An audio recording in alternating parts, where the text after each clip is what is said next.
بالله من الشيطان الرجيم. بسم الله الرحمن الرحيم. In the name of God, most merciful, ever merciful. And may God's peace and blessings be upon His holy Prophet Muhammad and the purified members of his household and progeny. Allahumma salli ala Muhammad wa ali Muhammad wa ajil farajahum wa farajana bihim. So, very quickly, brothers, I think this is first of all the first time that we go into this type of technology. So first of all, be patient and bear with us if there are issues with that. And inshallah, we learn from it and we get really good at using all of this. And secondly, I think where we had reached in terms of our the succession of our points that we had made until now. The past two lessons, I think, were quite heavy. They quite loaded with information, and they were both of them very long. So the previous lesson that we had to do with the importance of understanding the prophecies that were related to the Holy Prophet. And we didn't go into too much detail, but we did compare what we find in the Qur'an versus what we find in other scriptures, and we concentrated on the Old Testament and the New Testament with regards to the figure of Allah subhanahu wa ta'ala and the prophets that we find in there. And of course, all of this is part of the bigger narrative that we have presented until now, which has to do with understanding the prophethood of our Prophet sallallahu alaihi wasallam. So we are at a point in the system of belief that we are building. So we clearly established the existence of Allah subhanahu wa ta'ala. We clearly established our clear answers to what we call materialism or materialist thought. We talked about the beginning of the universe or existence, beginning of life, and the beginning of human beings, and how are they different from everything else. And we talked about the problem of evil in the world and divine justice, because that's one of the most difficult, complicated topics that we find related to the existence of God and theology in general. So we talked about all of that, and then we started talking about the notion of prophethood in the general sense.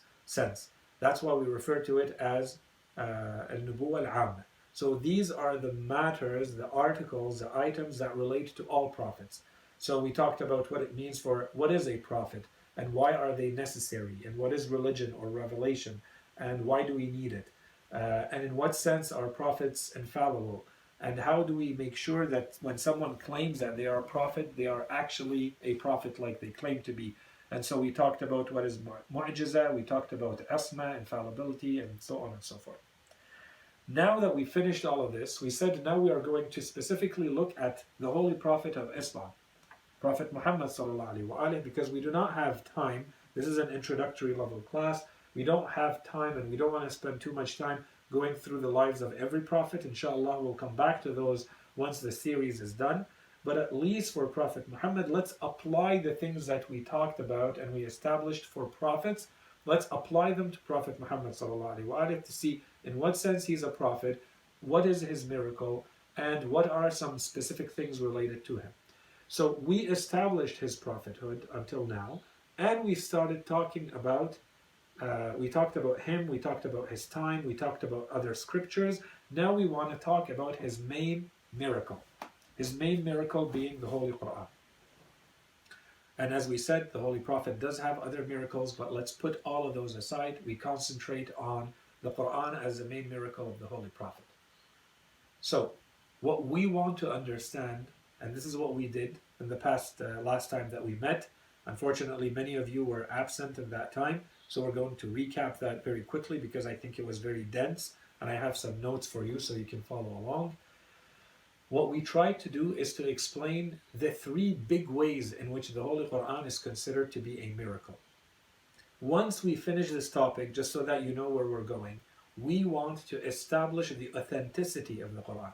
We want to show in what sense is this book that we call the Qur'an today, in what sense is it actually the same book that was revealed to the Holy Prophet sallallahu alaihi wasallam. And by then we will know, okay, so if it is the same book that he called the Qur'an, that the people of his time saw and were exposed to, and based on that book they establish his prophethood. And so that's one. and two, that that book is actually miraculous in nature. So that is the sign, that is the miracle, that is the proof that he is actually a prophet of Allah subhanahu wa ta'ala, among others, but we want to concentrate on that proof. Then we will know for sure that his revelation, that his religion, that his set of teachings do come from Allah subhanahu wa ta'ala, and there is nothing else that competes with them in today's world, as we saw by looking at other scriptures. So we are left today, and that's why we tried to make this point clear again and again. We are left today with only one alternative, one option. If you live in today's world, you are either someone who is objectively really trying to find the truth about whether there is a divine teaching that has been communicated to humanity or not. And if there is, and we've eliminated all the other options, the only one worth looking into, left to look into, is this revelation, is this religion, and this set of teachings that this man called Muhammad sallallahu alaihi wasallam came up with, and presented and communicated to humanity at his time, and which he comprised in this book, which he included in this book that we call the Qur'an. So we want to look at the Qur'an from two angles. We want to look at it, as we said, in what sense is the Qur'an miraculous? When we keep saying that the Qur'an is a miracle of the Holy Prophet, what do we mean? In what sense is it miraculous? And two, and so how does it establish the prophethood of the Holy Prophet? And two, is this actually the same Qur'an? So is it authentic? Is the authenticity of the Qur'an, is it clearly established or not? Are there question marks about whether this is the same book that he was presenting to the world or not? Okay, so this is what we've been trying to do. So this is kind of going to be, and especially because we've been off for 2 weeks, this is going to be a recap, and because a lot of you were missing in the last time that we presented this topic, this is going to be a recap of what we presented in the last time when we talked about the topic of the miraculous nature of the Holy Quran. Okay? So, we said that there are 3 main ways in which the Holy Quran is a miracle, and those are the 3 main ways we're going to concentrate on, and there are others and we'll mention them. The main way the Holy Quran is a miracle, and what has traditionally been the main way that the Quran is considered a miracle is through its eloquence and its rhetoric. It's the language and the manner in which it is used in the Holy Quran. So keep that in mind. That's one. 2, the fact that the Holy Prophet was never known to be someone who had read or written anything before the Holy Quran is a source of the miraculous nature of the Quran. So we're going to come back to that as well. And finally, the fact that there is an incredible internal harmony within the Quran, in the sense that you never find any contradictions. And we're going to come back to each one of these points as we go through the lecture. So as we said, this is kind of a recap. We're definitely not going to repeat every point. We're going quickly. And I'm trying to use up the time that we have. I'm aiming to be done by 7:20 or a little bit before if possible. And then we'll probably add another quick session in case there are questions, concerns. And there are a few things I wanted to add, especially since we're in the holy month of Sha'ban and getting ready for the month of Ramadan. So we'll talk about those when we get there, inshallah.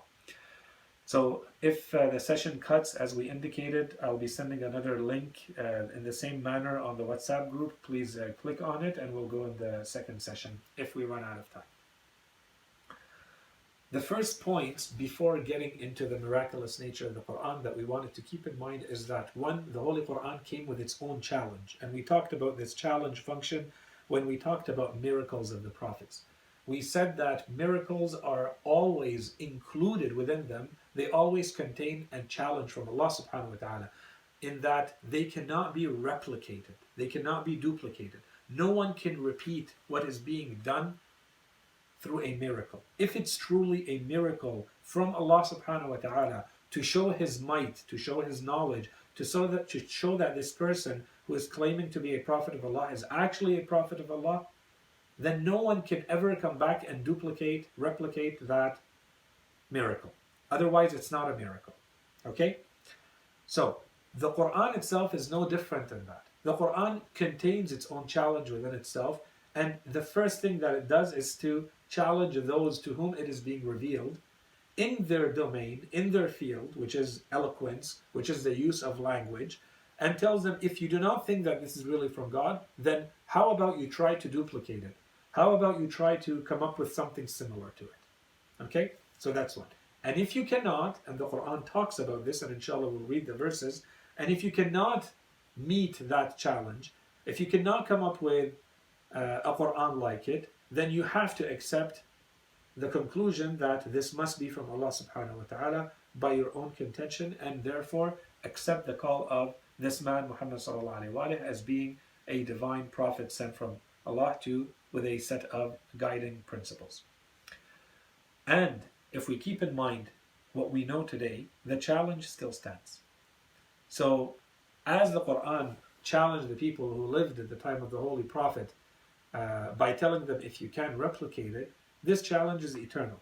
It is for all humanity. Anyone can today, if they think they can, replicate some of the criteria, some of the dimensions that we're going to address in the next arguments, in the next few minutes about the Holy Quran. If they can repeat those outside of the Quran, then they will have met a portion of the challenge, but the challenge, as we know, has been standing for the last 14 centuries since the time of the revelation of the Quran.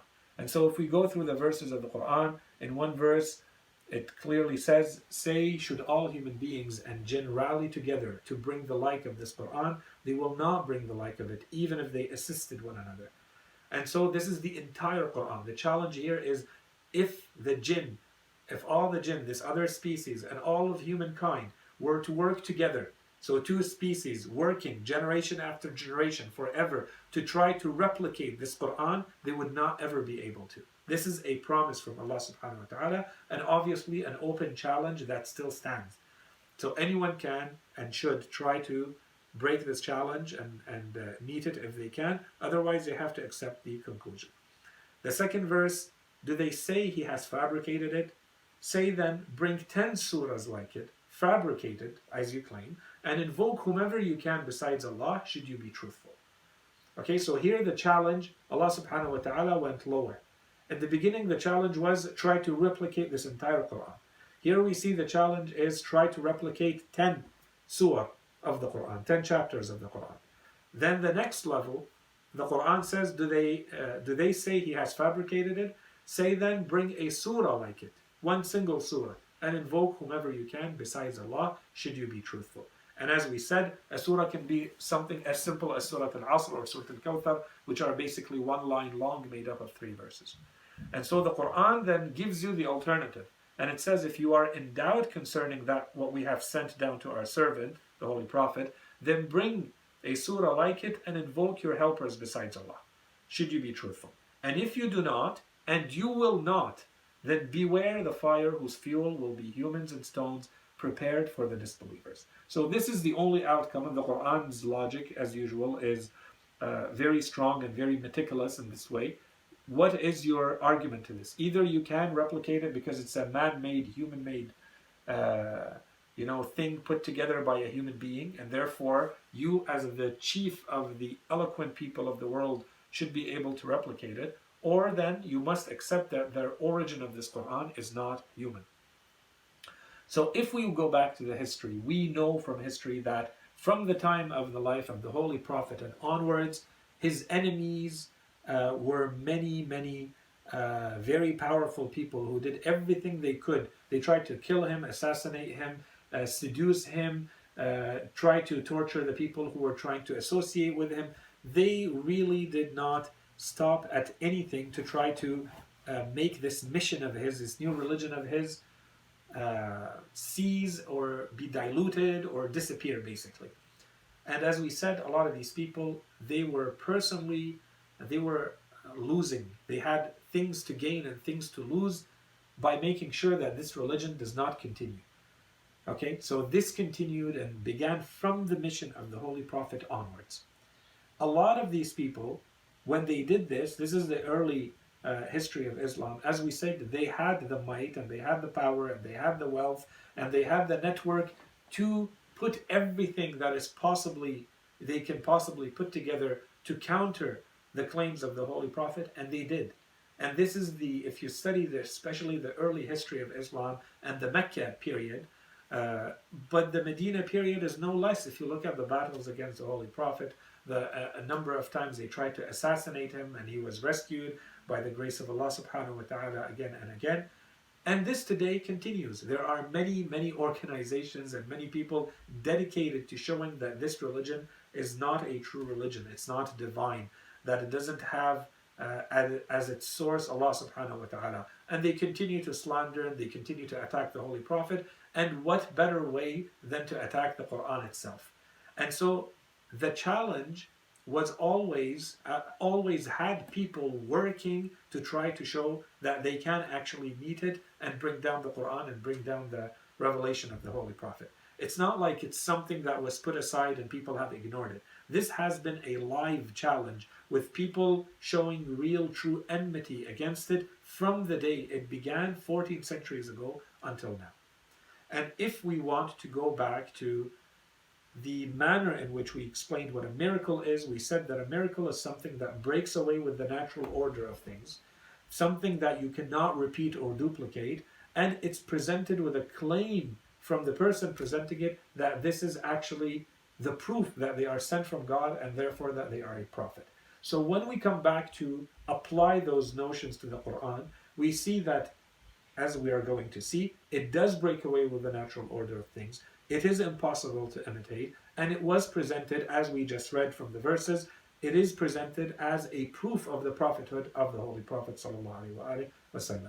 And the last point we mentioned here is that if we look at the miracle of our Holy Prophet, we really need to consider ourselves very lucky that we have access to his miracle. We are not like in the same situation, in the same state as the followers of other prophets, because they do not have any access to the miracles of their prophets. You have to go based on accounts of history, based on reports. You have to imagine what happened. You have to imagine what was miraculous or how the miracle happened. In the case of the Quran, if you look at these verses, the Quran is presenting itself to the world as a living miracle.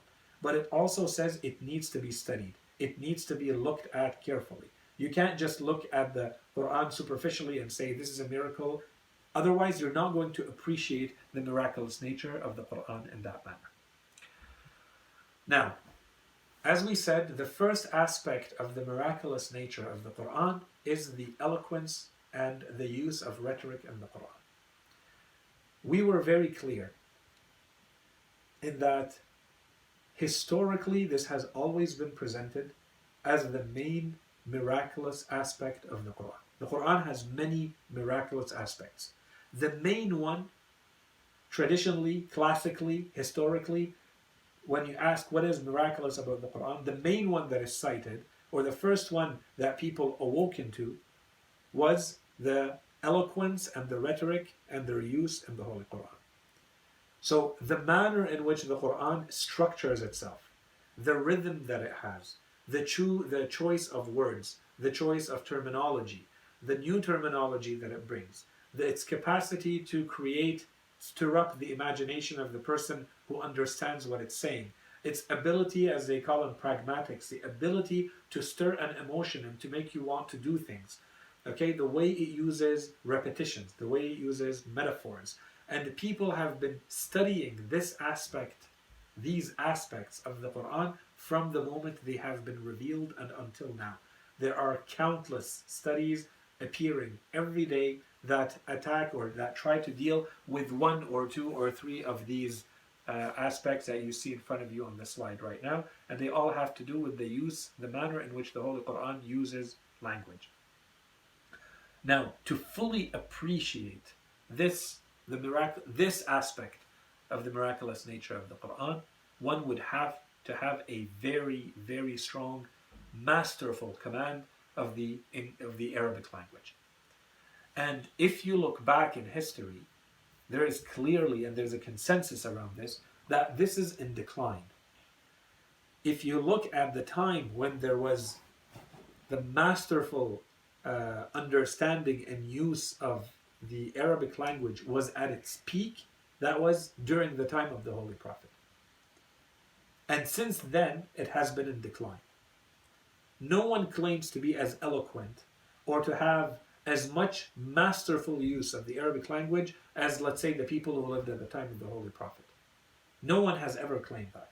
People aspire to, people wanted to, but everybody knows that the Arabic language in general has been in decline, and their ability, intuitive ability to understand the language and to manipulate it and to use it has been in decline since the time of the Holy Prophet. And there are many, many reasons and factors for this. We're not going to get into that right now. The long story short is those who had the greatest command of the Arabic language lived at the time of the Holy Prophet and intuitively understood the eloquence and the rhetoric of the Qur'an as it was being revealed to them. Today, there are people who are very masterful at the use of Arabic. To the extent that they understand Arabic, they can appreciate this aspect of the miraculous nature of the Quran. So can we? Yes, we can. But we have to spend a lot of time perfecting our understanding of the Arabic language and how it is used to the point where it becomes intuitive.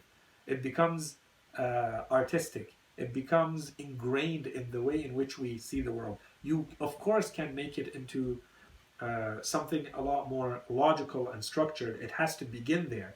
But at some point, these people at the time of the Prophet, they did not have the grammar books thick like this to understand their language. It was something that they perceived, they felt, they experienced intuitively, naturally. And the manner in which the Holy Quran, the voice of the Quran, and the manner in which it uses language was agreed upon by those people living at the time of the Holy Prophet that this is beyond human capability. And this is not the people who became the followers of the Prophet who said this. These were the enemies of the Prophet. These were the people who wanted to do anything and everything to get rid of the Holy Prophet and to get rid of his Quran.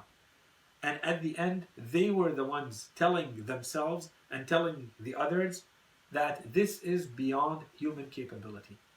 And there is no way for a human being to be able to use language in this way and to create this type of response in other human beings. So this is at the time of the Holy Prophet himself. And we said that in a general matter of speaking, we said there's a narration from Imam al-Hadi alayhi salam, a scholar by the name of Ibn Sakit came to him and asked him, and we've gone over this one multiple times when he was asked, how come is it that the Holy Prophet's miracle was the Quran, whereas Prophet Musa alayhi salam was magic and Prophet Isa alayhi salam was, for instance, raising the dead. And the Imam explained that Allah subhanahu wa ta'ala always explains and establishes his authority and his proof to the people using what is considered the highest form of expertise and human knowledge and human art or craft of their time. So at the time of the Holy Prophet, the highest level, the highest understanding and masterfulness in the world was the use of language by the Arabs at that time of the Holy Prophet. So the miracle that came to them came in the form of a linguistic miracle, which is the Holy Quran. And we're going to touch on the other miracles. Okay, so the other aspects of the miraculousness of the Quran. The same thing with Prophet Musa alayhi salam, for instance, at his time, those who were considered the most masterful people of that world and the biggest experts of that world were people who dealt in magic. The craft of magic had become what is considered requiring the highest level of expertise and knowledge, and therefore also status and power and wealth and so on and so forth. So if you're able to determine to those people, to establish to those people that you're really a prophet of God, then imagine the influence that you can have on the rest of society. And that's why Allah subhanahu wa ta'ala always goes to that type of miracle. Now, in addition to that, a linguistic miracle, and I don't want to spend too much time on this, but a linguistic miracle is not a material one. It's going to be a rational one. It means that it's going to evolve with the rest of the evolution of humanity. As humanity matures, as humanity has to deal with new things, because the miracle with which they are presented is going to be a rational miracle requiring analysis because it's language. It's a completely different type of miracle than something material, like a cane that becomes a serpent, that becomes a snake, right? So there's no evolution there. Humanity, if it evolves, there's nothing to be gained from analyzing a cane that becomes a serpent. But there's a lot to be gained by analyzing the contents of the Quran, which at first may look like it's linguistic, as we just said, but in reality it's a lot more. Because language contains the thought of humanity, and this is what we're going to see in the second aspect of the miraculous nature of the Quran. So to finish this, some of the people, and we told those stories, so we don't want to go back and dwell on them. We told the story of Al-Walid ibn al-Mughira al-Makhzumi, of Utbah ibn Rabi'a, Tufayl ibn Amr. These are all people who were living at the time of the Holy Prophet, considered the top, most respected, eloquent people of their times, and they all recognized the miraculous nature of the Quran, and they went back and said, say something else, say he's a sorcerer, in the case of Al-Walid and Utbah.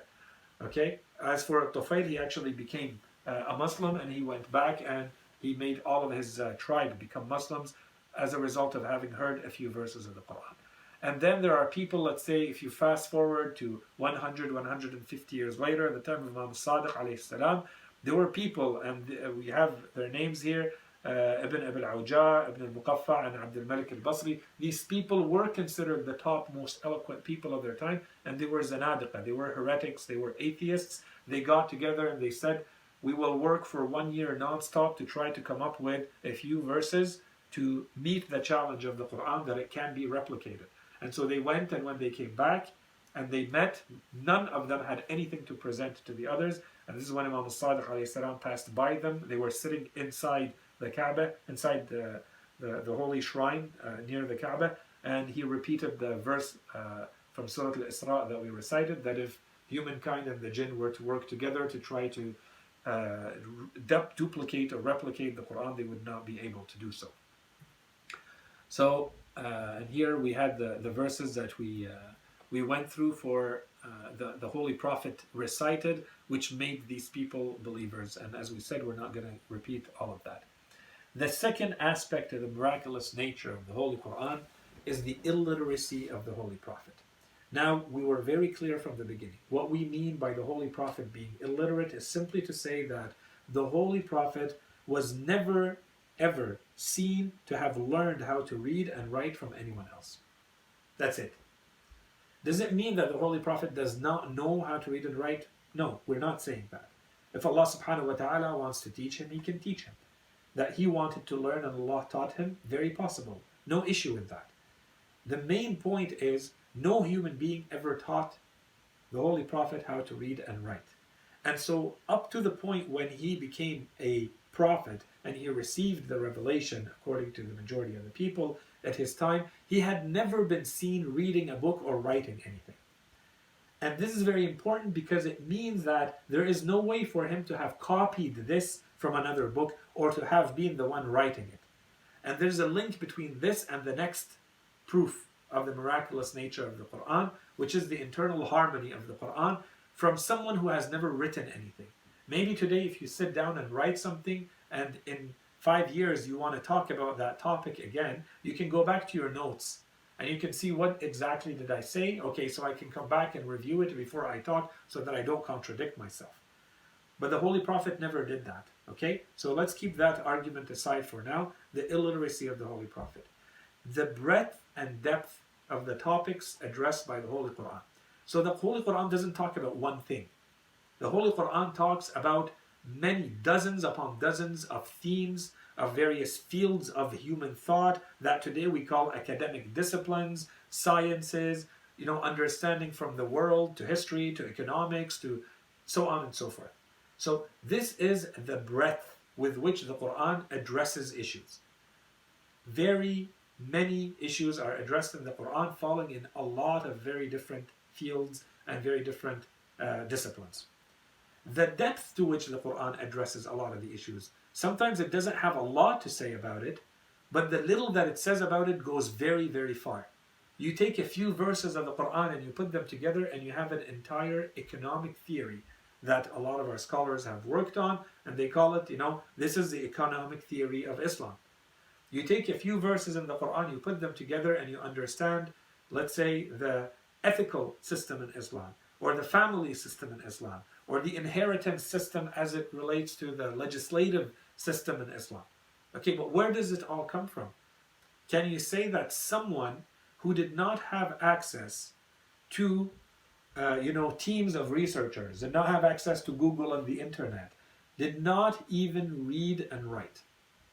And this is where this proof, the contents of the Quran, is actually two proofs. One of them, layer one, is the contents of the Quran itself is considered miraculous. You would need teams of researchers sitting together, working together to reach those conclusions, if they are that meticulous and that detailed. One. So the content of it that's layer one. In itself, that's miraculous. But if we were not to use that as the miraculous nature of the Quran itself, then layer two is, how could someone who is illiterate, someone who does not have access to reading and writing, where would he have gotten access to this type of information? So, one, the content, and two, this type of content from this type of person. And if you go back to the verses of the Quran makes this very clear. This additional proof as an argument for the miraculous nature of the Quran.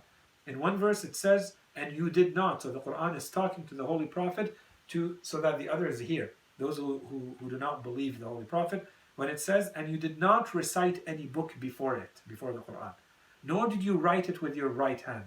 For them, the impugners, those who disbelieve, would have been full of doubt. They would have maybe said, oh, he found a book, he's just repeating what he found in there, right? In another verse it says, say, had Allah so wished, I would not have recited it to you, nor would he have made it known to you. And here's the punchline, I have indeed dwelled a lifetime among you before, will you then not apply reason? He lived with them his entire life. They know the difference between his speech and the Quran. They know every time he speaks, oh, this is Quran. Here, no, this is just the Holy Prophet talking. Because the Quran is very distinctive. And the Holy Prophet lived with them for 40 years. Never was there any claim that he had access to anything like this, and they know him very well. And then this verse of the Quran is very interesting because it could be interpreted in two different ways. In one way it says that if you are in doubt concerning what we have sent down to our servant, إن كنتم في شك أو ريب مما نزلنا على عبدنا, then bring a surah من مثله. So one way to understand it is to say, so bring a surah like the ones you find in the Quran. Another interpretation is to say, no, bring a surah from someone like him, min mithlihi, as in someone like the Holy Prophet, an illiterate man living in the desert 14 centuries ago, and yet talking about all of these things in this type of depth and breadth, that many disciplines, and in this type of meticulous and detailed manner. Okay, and I know we're going to probably be running out of time soon, so I'm going to start the third argument. If we run out of time, inshallah, I'll send the link right away after, brothers. The third proof is that if you look at the manner in which the Holy Quran was revealed to humanity, we see that the Holy Quran was revealed not in one shot, it was revealed staggered. A few verses here, a little chapter there, over 23 years. And during those 23 years, you see how the Holy Prophet's life was extremely eventful. There was always something going on. It's not like the Holy Prophet just sat home and nothing happened for 23 years and he just worked on his Quran. He moved. There was migration. There was corruption. There was torture. There was battles. There was an emigration movement that where he lost completely everything he had in Mecca and went and created a new life in Medina, for instance. If you look at the life in which he went from being someone that everybody rejected, and he had a few followers, to basically being the biggest, greatest leader, king of the Arab world, with thousands, hundreds of thousands, 100,000 people showing up when he did his pilgrimage, his last pilgrimage, you see how much his life had changed during that time. And yet, when you read the first and last verses of the Quran, you see that there is never any contradiction between the verses of the Quran, which is not normal. Human beings evolve. Human beings mature. It's normal that you see that someone's state of mind, maturity level, the way they interpret or understand reality changes. The Quran doesn't. Anywhere you take the verses of the Quran, it's steady, it's neutral, it's objective, and there is never ever any inconsistency within the Quran in that manner. Of course, in addition to that, there are no inconsistencies at the logical level in the Quran either in general. So never do you see a weak argument presented in the Quran. And the Quran is full of these arguments, and they are all of them very, very strong logically. Now, very quickly, why was this the miracle?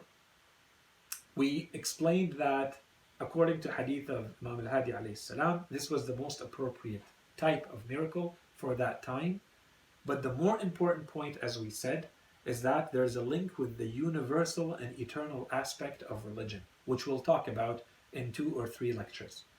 If you believe that Islam is universal and eternal, it's good for all of human being, all of humanity, till the end of times, then you need something that is going to be able to meet all the needs of a human being, including the rational thinking, including the social maturity of the societies trying to implement, to apply this set of teachings into their lives.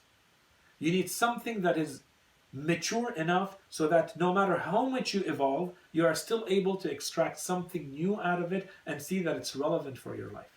And this is the reason why the Quran is an abstract and not a material miracle.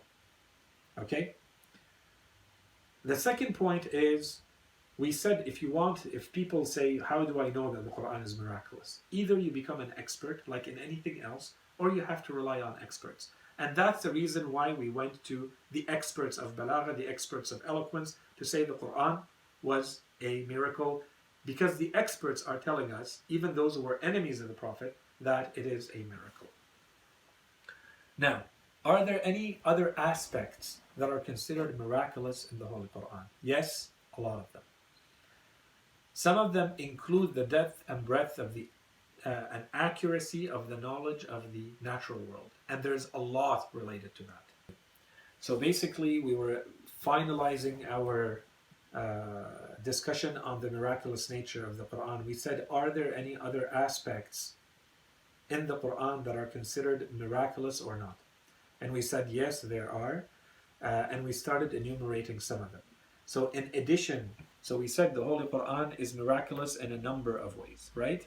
So let me go back here so that you have them. We said the Holy Quran is the eloquence of the Quran, the rhetoric, the language of the Quran. That is the main reason why people have traditionally, historically said the Quran is a miracle. Okay, that's one. 2, if you look at the fact that the Holy Prophet is an illiterate man, someone who cannot read and write or was not known to know how to read and write, then you see the type of knowledge that he was able to come up with, then that in itself becomes a second aspect of the miraculous nature of the Quran. And thirdly, if you look at the contents of the Quran, and you keep in mind the fact that it was revealed over 23 years, and yet there are never any internal contradictions within that subject matter. So imagine that you had to explain something, or write something, or talk about something. It makes absolutely no sense, no meaning. I don't know what just happened here. It doesn't make any sense for someone to say, for instance, that there are no changes in what you are presenting. Human beings evolve and mature and change, and that's perfectly normal. But you don't find any of that in the case of the Holy Prophet. In addition to that, just at the level of logic, there is no contradiction in the Quran. All the arguments presented by the Quran are very solid arguments from a philosophical or logical point of view. No one has ever said, oh, this argument from the Quran is weak. This argument from the Quran is contradictory or a fallacy or a sophism, as we say. So given all of that, we say that the Quran is miraculous. These were the 3 main ways of talking about the miraculous nature of the Holy Quran. So as we said, does it mean that these are the only ways of understanding the miraculous nature of the Quran? Absolutely not. And so we presented those 3. And are there others? Yes, there are others. I wanted to add one point that we didn't really delve on or dwell on too much here, which is, as we have moved away, we said that the intuitive understanding of language has been in decline over time. But in opposition to this, the corollary to this, fortunately for humanity, is that while its understanding and appreciation and mastery over language has declined, especially Arabic language, what has been on the incline, what has been progressing and getting better, is our understanding of the world, our knowledge in general as a species. Everybody knows that what we know today, 14 centuries later, about everything in the world is a lot more. We cannot even compare the level of detail, so the breadth and the depth of anything that we know today in humanity versus what was known 14 centuries ago. So it's true that the Qur'an has a language, and it's true that we may not any longer have the same capacity as the followers of the Prophet or those who were living at the time of the Prophet did when he lived 14 centuries ago. It's true that we've lost that ability. But the other ability, which is appreciating the contents of the Qur'an, the knowledge perspective, the contents of the Qur'an, that one has been on the incline. That is a lot stronger and a lot better today than it used to be 14 centuries ago.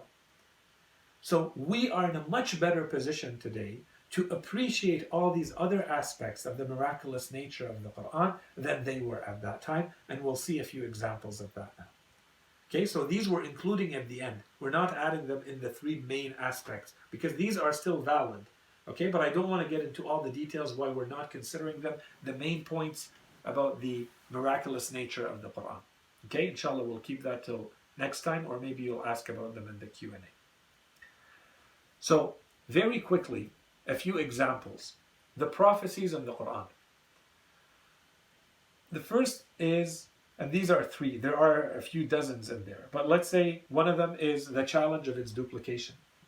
The Qur'an openly said that no one is ever going to be able to duplicate this Qur'an, or not even 10 of its chapters, or a single one of its chapters. Well, this can be considered, yes, it's a challenge, but it's also a prophecy. Because the Qur'an said, and you will not, as we read in Surah Al-Baqarah. So if you have to go and try to, if you claim that this is a fabrication, then why don't you go and try to fabricate one yourself, just like you claim?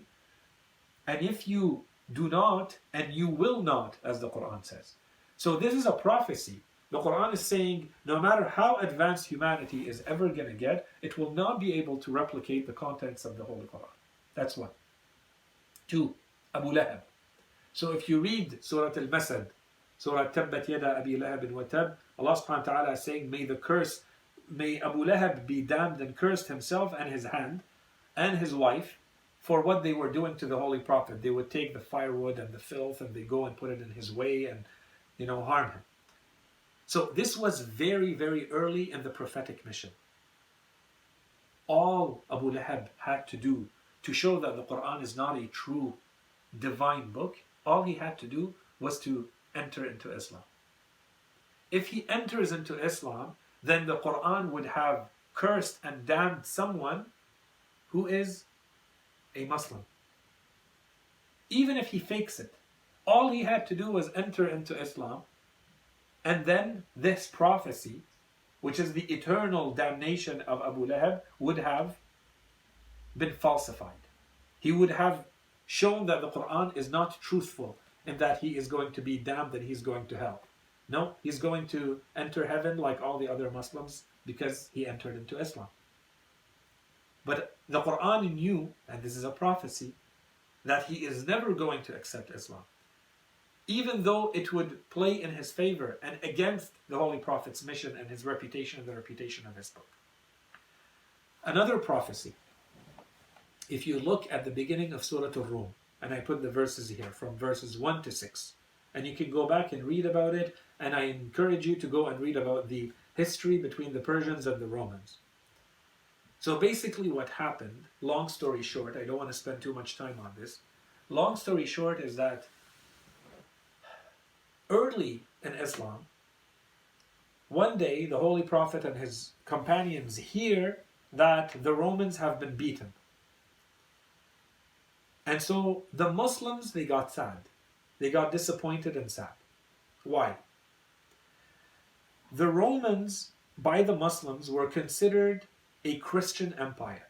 They represented Christianity in the minds of Muslims.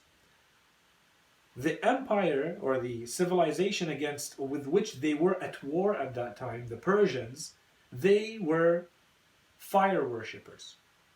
So the Muslims found themselves, they felt that they were a lot closer to the Romans because they are Christians, because they worship God, they know the prophets, they have Mary, they have Jesus.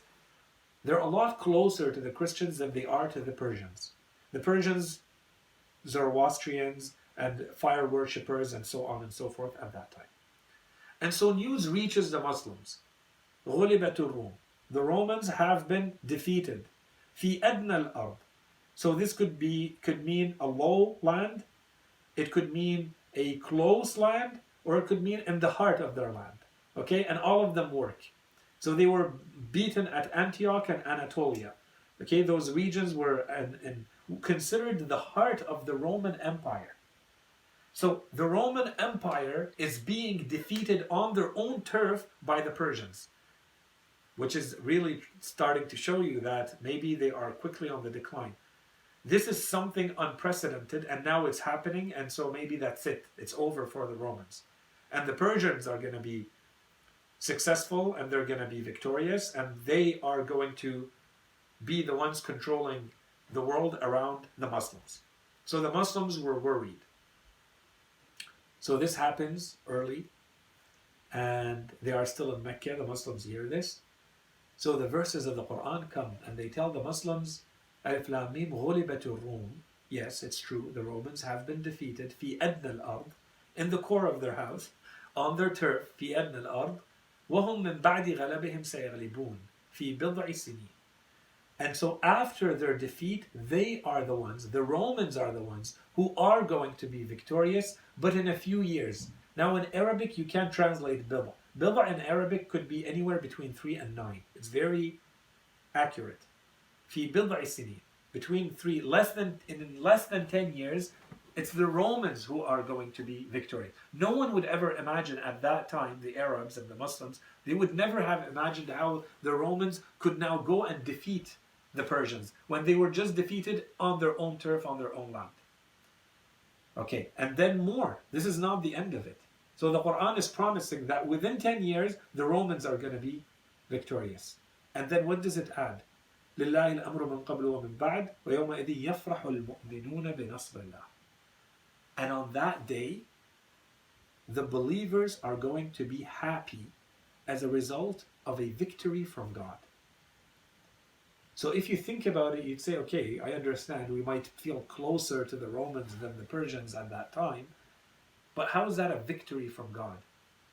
Well, the truth is, and so the Quran is basically saying, as that battle is going to take place and the Romans are going to be victorious over the Persians, at the same time, the Muslims are going to be happy with a victory of their own from God.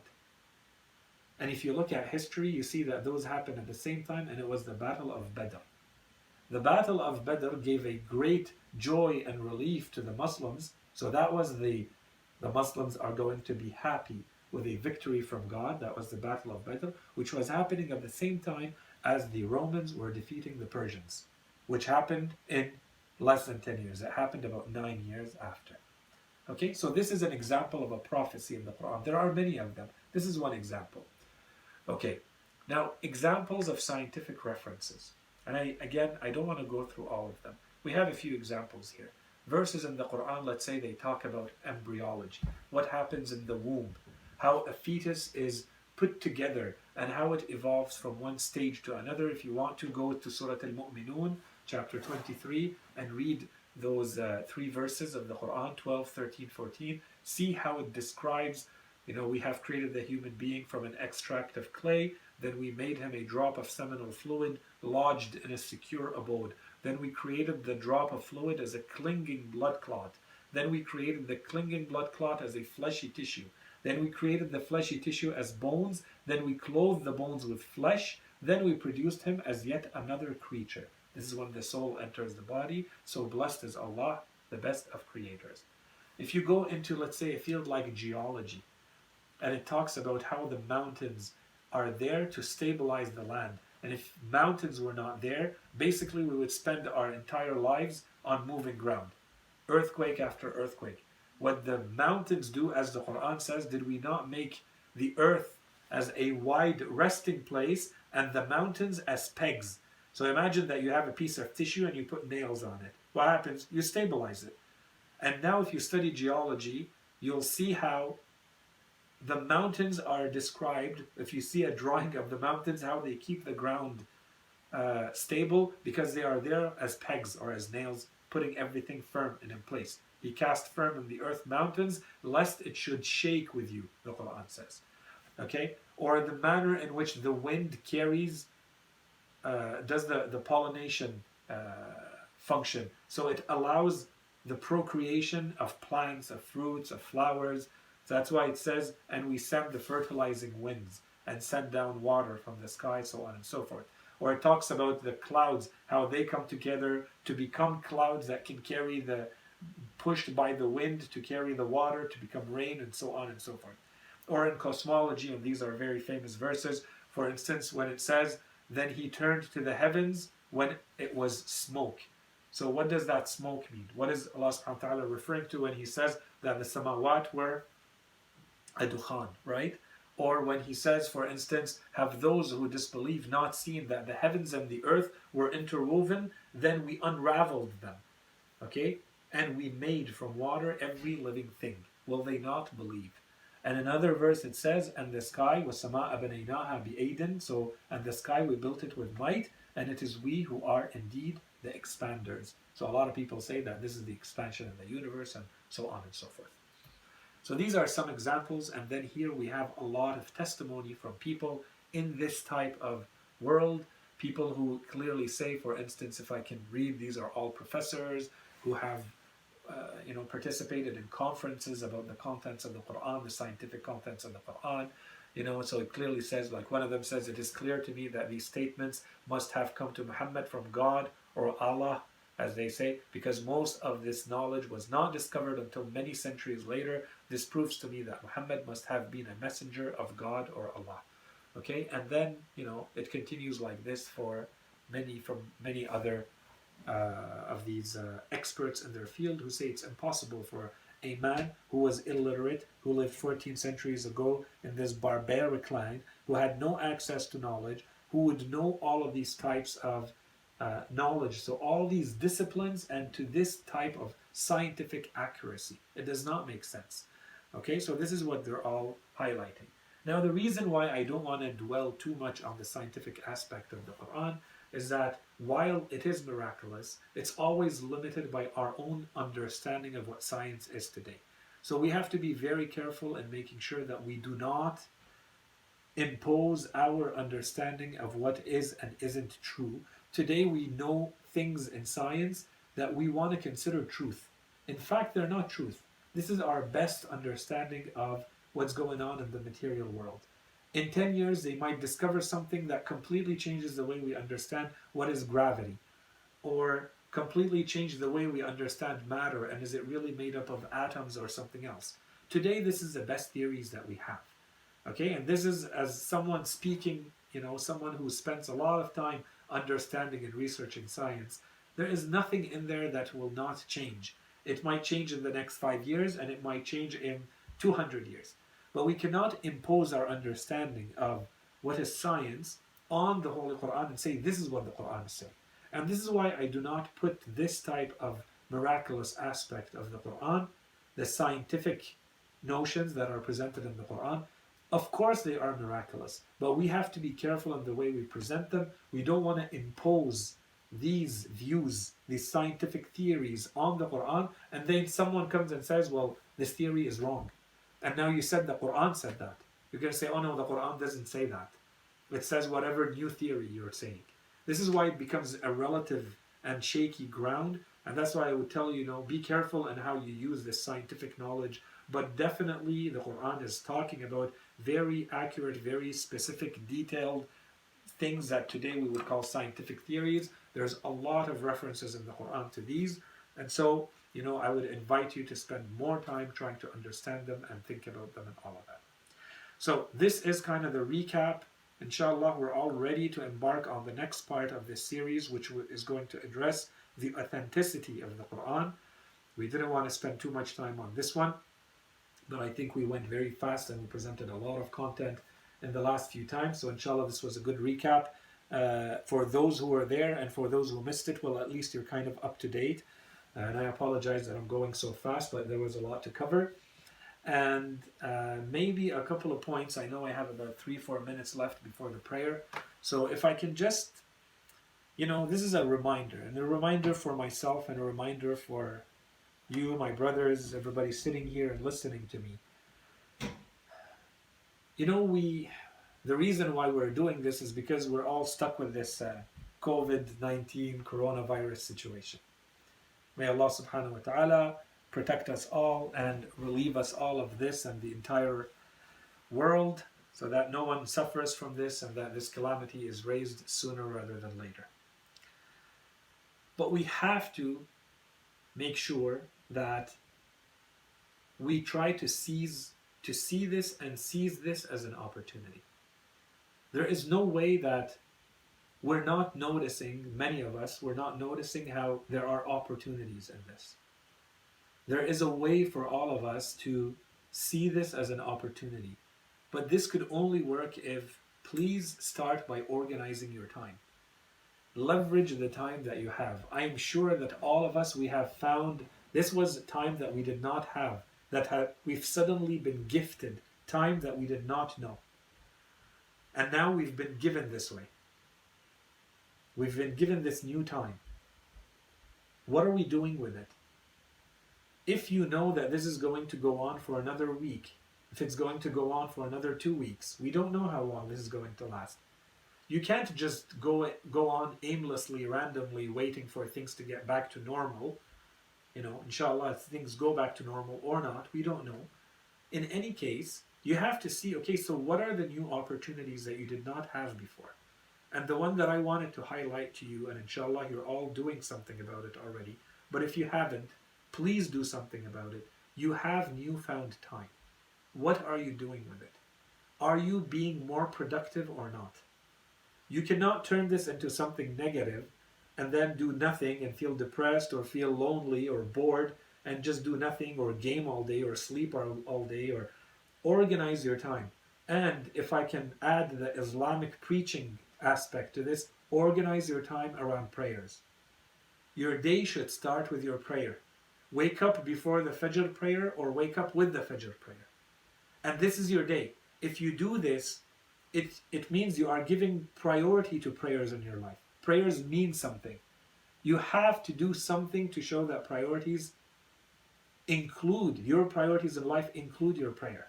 Start with your morning prayer. If you pray your morning prayer, don't go back to bed. Stay up. It organizes your entire day. You just found a few more hours in the day that you did not have. Do your productive work then, so that if you want to veg and chill and do whatever else you want to do, at least you got the productive part out of the way in the morning. Okay? Do that and do not waste the entire day with sleep and boredom and loneliness and depression and whatever you may be going through right now. And of course, inshallah, if you do this, you are going to take care of yourself. You are going to sleep better. You have no choice to sleep earlier if you're going to wake up for a morning prayer. And eat well, take care of yourself, continue to exercise so that, as one of our brothers has said, so that you do not look like a caveman. Okay? And try to set goals.